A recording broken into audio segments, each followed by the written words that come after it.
Glória, Senhor, continua falando conosco, porque somos teus servos, esta obra é tua e estamos na tua presença. É o que te rogamos e no poderoso nome de Jesus te agradecemos. Amém.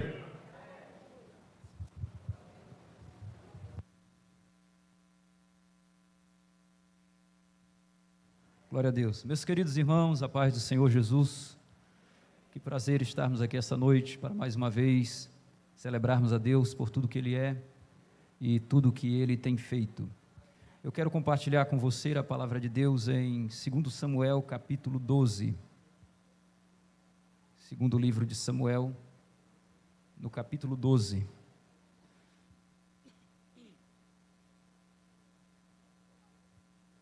Segundo livro de Samuel, capítulo 12.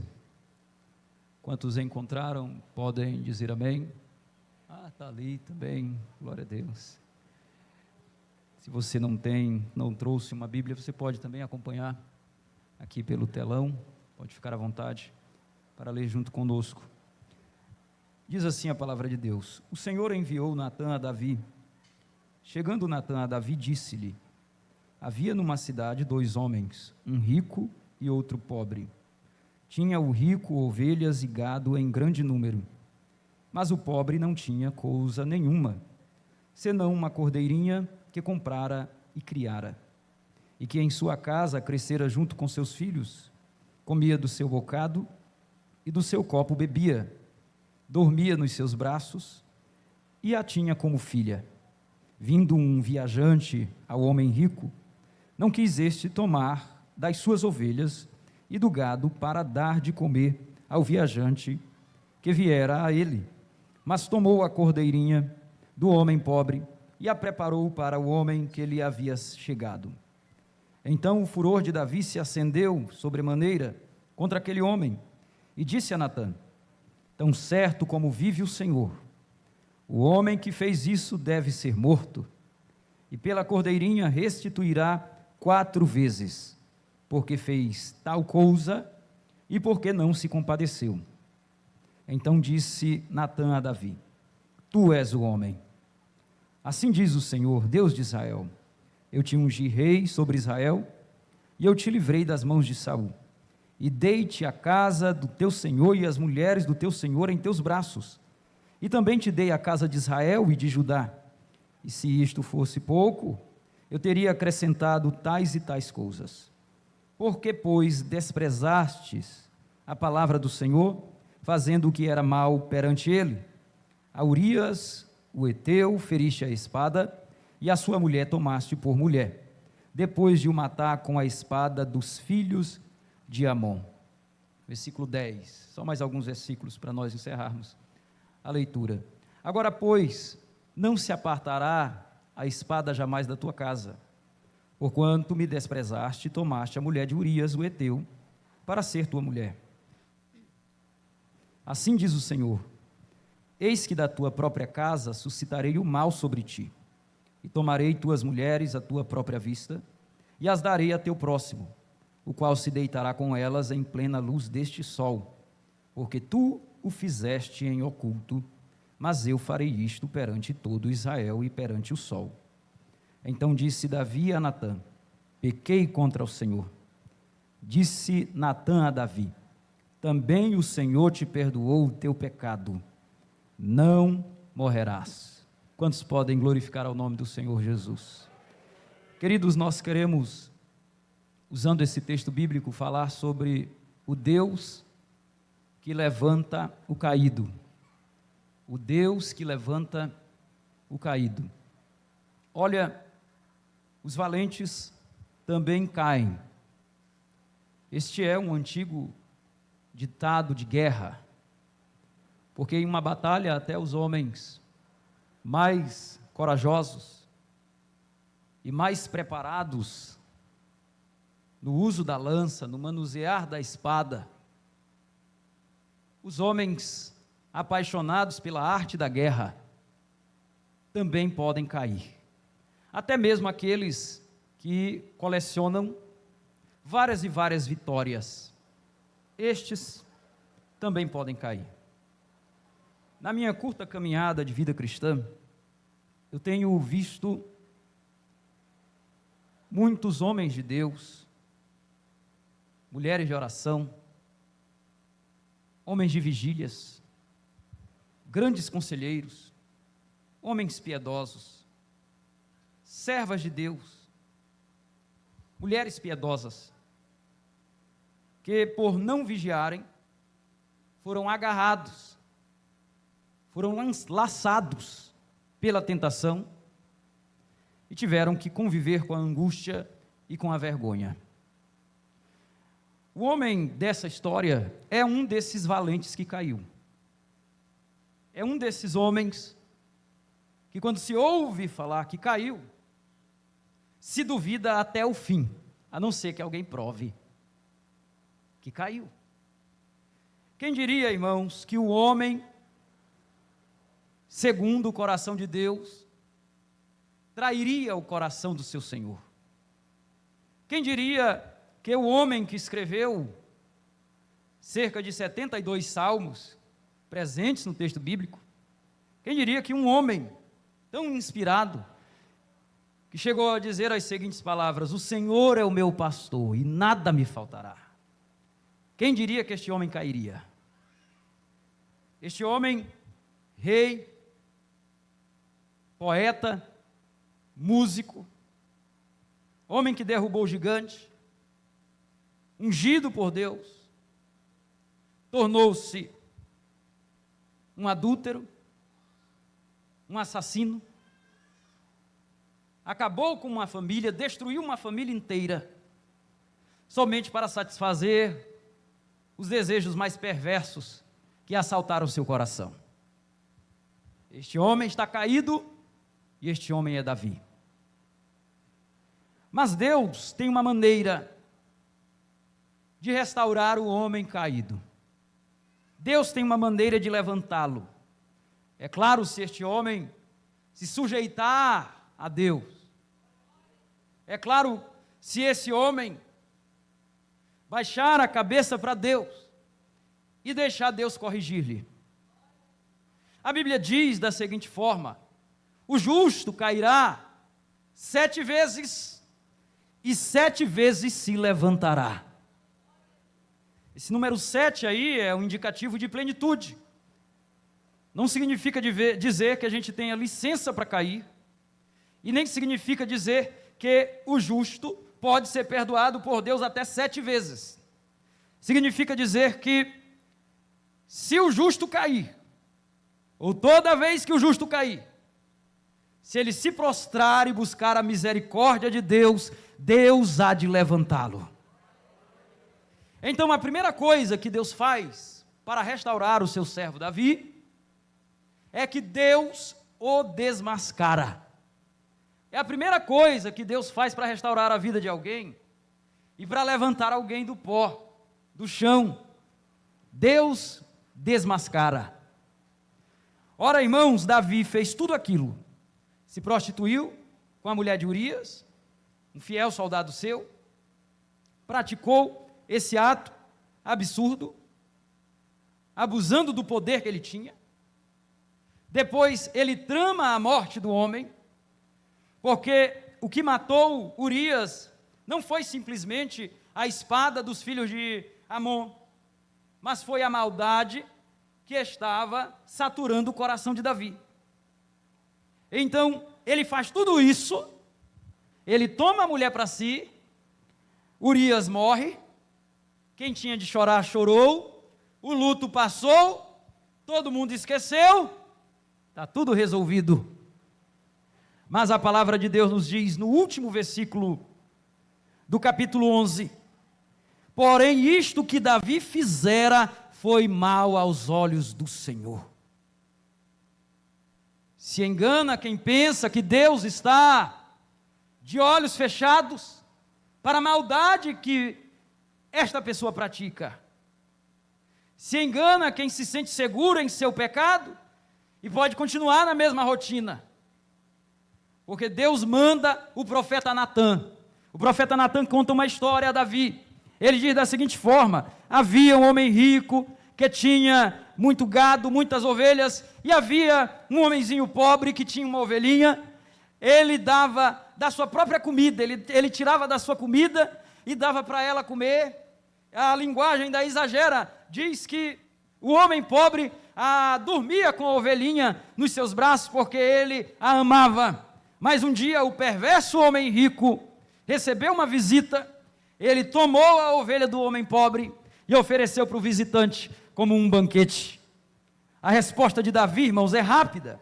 A Bíblia diz no versículo 5 que então acendeu-se o furor de Davi. E Davi diz assim: esse homem tem que morrer. E ele tem que restituir 4 vezes mais a cordeirinha. Olha só, irmãos. Quando ele fala de restituir 4 vezes mais, ele está falando da lei de Moisés, que dizia que se alguém roubasse de alguém, deveria restituir 4 vezes mais. E ainda ele pronuncia uma sentença de morte. Então, o sinal de que alguém está longe da graça de Deus é quando este alguém usa a lei, usa até mesmo a palavra de Deus para corrigir a todos, mas esquece de corrigir a sua vida. Quando nós usamos a lei apenas para apontar para os outros, mas não apontar para nós, é um sinal muito sério de que nós estamos nos distanciando da graça de Deus. A lei vale para os filhos dos outros, mas para os meus não. A lei vale para os outros, para os erros dos outros, mas os meus eu tenho justificativas. Mas o profeta olhou para Davi, quando Davi estava com aquele semblante tão furioso. Parece que eu estou vendo o profeta na autoridade de Deus. Quem sabe aponta para Davi e diz assim: tu é esse homem. O semblante de Davi muda, irmãos. O semblante de Davi fica desfalecido. Porque agora o pecado de Davi está à mostra. Deus desmascara. Deus mostra o que está escondido. Deus faz aparecer o que está escondido. Veja que Davi estava tão longe da graça de Deus que ele se sentia seguro no seu próprio pecado. Olha, irmãos, eu lendo esse texto, eu fico refletindo. O pecado é uma grande ilusão, porque o pecado dá ao homem uma sensação de segurança. A pessoa que está sendo escrava do pecado, um crente em pecado, ele chega um momento que parece que ele se sente seguro naquilo.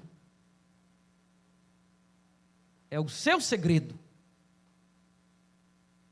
É algo que só você sabe. E quem sabe mais alguém. Mas não existe casa firme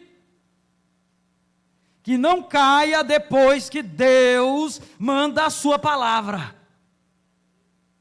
Não existe segurança que não se desfaça depois que o sol da justiça passe a brilhar. Oh, glória a Deus.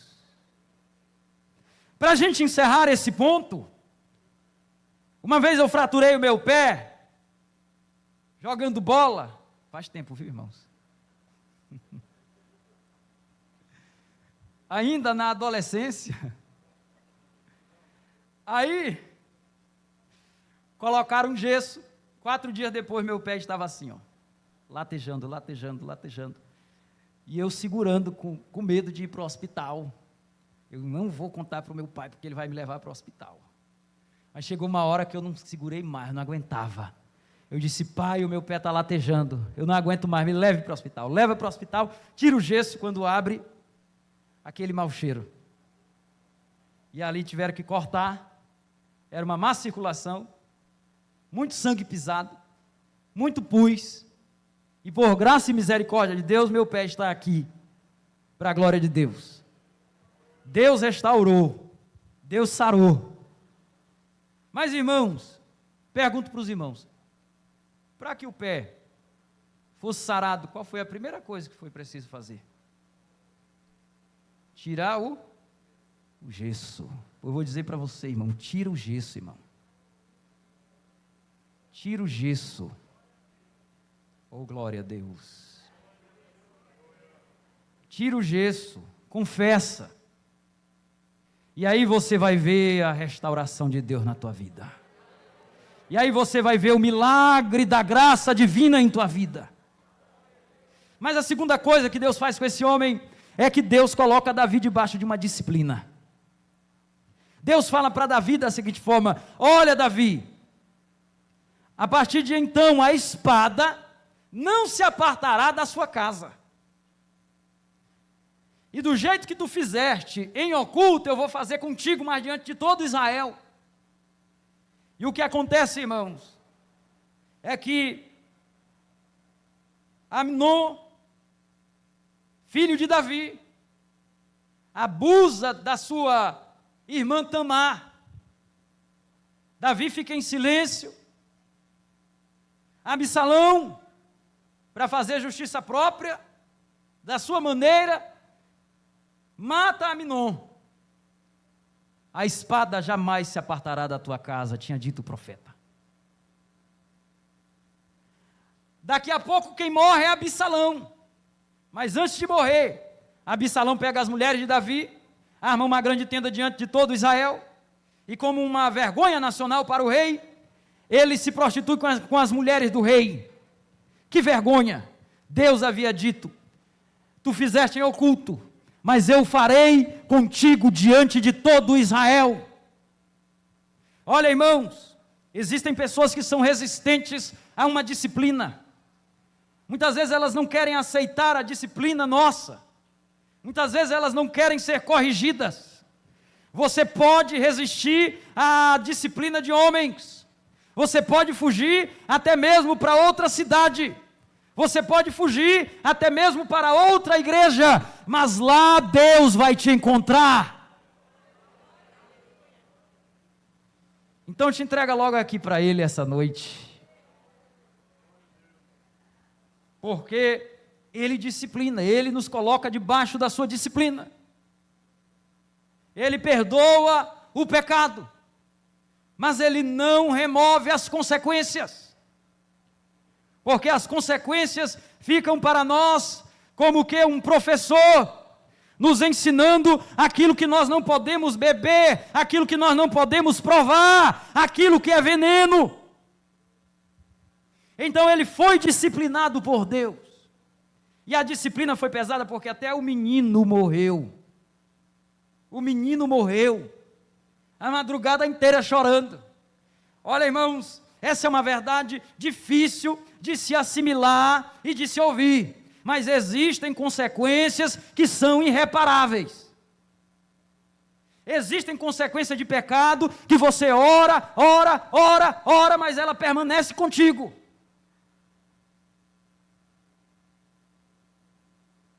Mas, para nós encerrarmos com sabor de mel, que nem diz Aldamares, primeiro Deus disciplina. Segundo Deus, ou melhor, primeiro Deus desmascara. Segundo Deus disciplina. E terceiro, Deus perdoa quando é confessado. Quem pode glorificar ao nome dEle? Deus perdoa. Porque Davi diz assim: pequei contra o Senhor. E Natã diz para Davi: tu não morrerás. Ou notícia boa para Davi. Porque ele tinha dito: digno de morte é este homem. E o homem era ele. E o caso era de adultério, tinha que ser apedrejado. Pela lei ele deveria morrer. Mas aí a graça divina entra no meio e diz: aqui é comigo, não vai morrer, vai viver.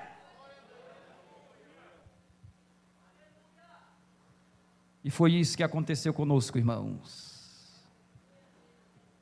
Nós deveríamos perecer em nossos pecados, porque era isso que nós merecíamos, mas um dia a graça de Deus chegou na nossa vida.